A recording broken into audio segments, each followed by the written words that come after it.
તો આ કલાકનો વિષય છે, એક કલાક જાય. કુંભાનાળું તમારે કાંડે બાંધે એનો મતલબ શું? 2 કલાકનો વિષય છે.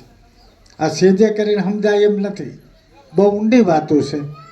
ભગવાન એવો મોકો આપશે તો ક્યારેક વ્યાખ્યાન માળામાં આપણે એને સમજશું. હરિમાં બાપુ ચાદર ઓઢાડે, શાલ ઓઢાડે, તાળીઓના નાદ કરજો, પરબના પીરનો જય જયકાર કરજો. બોલો પરબના પીરની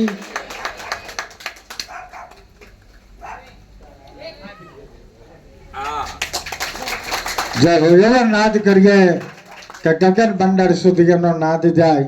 રણુજામાં રામા પીર એ નાદને સાંભળે એવો સુંદર મજાનો આપણે નાદ કરીએ.